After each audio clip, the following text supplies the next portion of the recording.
John Cena, la face numéro 1 actuelle de la WWE. L'homme connu dans le monde entier par sa carrière au sein de la WWE. Mais qui est-il? Qu'a-t-il fait avant d'arriver au summum de sa notoriété? D'où vient John Cena? C'est ce que nous allons voir dans ce premier épisode de Before WWE. It's no ordinary life, 'cause we never get it right. Dans sa jeunesse, John Felix Anthony Cena Jr. était un fan incontesté de catch, mais il ne pensait certainement pas devenir l'un de ces catcheurs qu'il voyait chez lui à la télévision. Il intègre durant sa jeunesse le Springfield College qui va le métamorphoser. Il faisait alors partie de l'équipe de football américain du collège, le début d'un semblant de carrière sportive. Il commence à fréquenter les salles de musculation et se forge un physique bien loin de celui actuel. Quelques années plus tard, il décide de quitter le football américain où il ne s'y amuse plus à y jouer. Il quitte donc ce sport avec un physique costaud et c'est cela qui va le pousser, à sa majorité, à commencer le bodybuilding qu'il arrêtera aussi en 1998. C'est en 1999 que John Cena lance sa carrière professionnelle dans le monde du catch américain en rejoignant l'Ultimate Pro Wrestling qui était comme le camp d'entraînement de la WWE, un peu comme la NXT actuelle. John Cena était loin de sa catchphrase Hustle, Loyalty and Respect car il jouait le rôle d'un personnage mi-robot, mi-humain du nom de The Prototype. Ce personnage, bien qu'irréel et enfantin, lui donnera le titre de champion poids lourd de l'Ultimate Pro Wrestling le 27 avril 2000, en battant Smelly, qui était un autre catcheur de l'Ultimate Pro Wrestling à cette époque. C'est ainsi que John Cena gagnera sa première ceinture, qu'il ne gardera qu'un peu moins d'un mois. Son titre sera repris par ce même Smelly lors d'un match revanche le 24 mai 2000. Peu à peu, John Cena se forge un nom au sein de l'Ultimate Pro Wrestling. Il est alors prêt à faire ses débuts dans le main roster de la WWF, l'ancêtre de la WWE. Contrairement à ce que beaucoup de personnes pensent,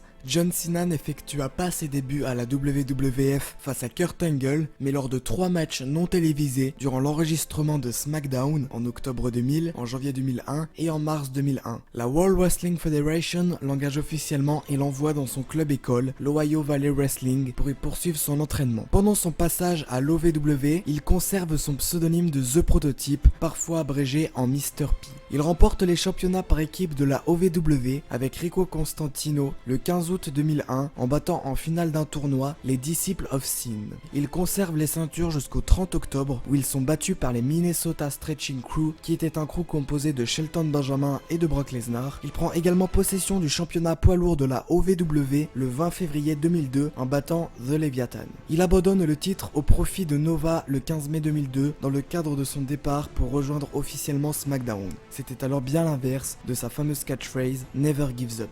Le 27 juin 2002 à SmackDown, John Cena accepte d'affronter Kurt Angle mais perd le combat. Après le match, il propose à son adversaire de lui serrer la main mais Kurt Angle préfère quitter le ring. Après le match, John Cena est félicité par l'Undertaker lui-même, Billy Kidman, Rikishi, Farouk et d'autres superstars. Dans les semaines suivantes, Cena a débuté sa première rivalité contre Chris Jericho qu'il réussira à battre dans son premier match en pay-per-view à Vengeance. Cena a ensuite commencé une rivalité avec l'équipe Los Guerreros qui était composée de Eddie Guerrero et Chavo Guerrero. Cette rivalité se terminera par une victoire de John Cena sur Chavo Guerrero au show secondaire de SmackDown, Velocity, le 7 septembre 2002. À la suite de cela, une longue période d'échecs va suivre John Cena. Après WrestleMania 19, auquel il ne prend pas part, il débute une rivalité avec le champion de la WWE de l'époque, Brock Lesnar. Il remporte des combats contre de gros noms comme l'Undertaker, Eddie Guerrero et Chris Benoit qui se moquaient de lui. À la suite de plusieurs échecs, John Cena décide de changer, surtout après avoir perdu contre Kurt Angle à No Mercy. John Cena fait un face turn qui sera le début de sa gimmick actuelle. Son face turn se déroule quand il décide contre toute attente de rejoindre Kurt Angle, son pire ennemi de l'époque, dans son équipe pour les Survivor Series, où John Cena et Chris Benoit furent les deux derniers survivants. Le 27 novembre à SmackDown, John Cena et Chris Benoit ont tous les deux remporté une Battle Royale à 20 hommes et ont remporté le droit d'avoir un match pour le championnat de la WWE. Cependant, Chris Benoit a battu John Cena la semaine suivante pour remporter un droit de combattre contre le champion de la WWE de l'époque, Brock Lesnar, en laissant derrière lui un John Cena encore perdant. Début 2004, John Cena participe à l'édition 2004 du Royal Rumble. Il fait partie des 6 derniers hommes avant d'être éliminé par le Big Show. Chris Benoit est encore une fois le vainqueur du match. L'élimination de John Cena au Royal Rumble mène à une rivalité contre le Big Show, alors champion des États-Unis à ce moment. À No Way Out, John Cena fait face à The Big Show et Kurt Angle Angle dans un match triple menace pour gagner un match de championnat. Kurt Angle bat John Cena par soumission. Un combat entre John Cena et Big Show pour le championnat des États-Unis sera programmé pour WrestleMania 20. John Cena battra finalement le Big Show grâce à son FU et remportera son premier titre officiel à la WWE, le championnat des États-Unis. The Champ commence enfin à avoir une carrière solide et celle qu'on lui connaît. Depuis presque 16 ans à la WWE, John Cena obtient l'un des plus gros palmarès possibles. Il a reçu le Slammy Award 2009 du catcheur de l'année, le Slammy Award 2010 du moment le plus impressionnant de l'année pour son attitude adjustment sur Batista à Over the Limit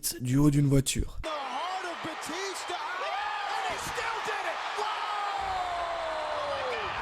Le Slammy Award 2010 du catcheur de l'année, le Slammy Award 2011 du révolutionnaire de l'année, le Slammy Award 2012 de l'insulte de l'année, le Slammy Award 2012 du baiser de l'année avec AJ Lee, le Slammy Award 2012 de la superstar de l'année, le Slammy Award 2013 du combat de l'année contre The Rock à WrestleMania 29, le Slammy Award 2014 du combat de l'année avec la Team Cena contre la Team Authority, le Slammy Award 2015 du meilleur Open Challenge de John Cena contre Cesaro à Raw le 6 juillet, le Slammy Award 2015 du prix de héros distribué par Coca-Cola. Il a gagné 2 fois le World Tag Team Champion, une fois avec Shawn Michaels, une fois avec Batista, 2 fois WWE Tag Team Champion, une fois avec David Otunga et une fois avec The Miz qui sera d'ailleurs le règne le plus court de cette ceinture. 5 fois champion des États-Unis, il est le catcheur ayant le plus eu de fois ce titre. 3 fois World Heavyweight Champion, 13 fois champion de la WWE. Il égale donc le record détenu par Ric Flair. Sa prochaine conquête, une nouvelle fois le titre de champion du monde de la WWE pour être le catcheur ayant eu le plus de fois ce titre. Mais quand l'aura-t-il? Quand écrira-t-il une nouvelle fois l'histoire? Quand est-ce que le champ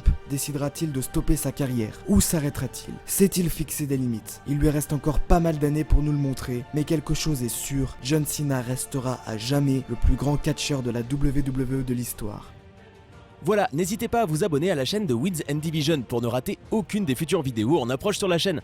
Bye bye tout le monde. Yo, I ain't here for the money, I ain't here for the fame. Though it might be nice to own a jet plane, I'ma do it all for you. Come along and see it's true.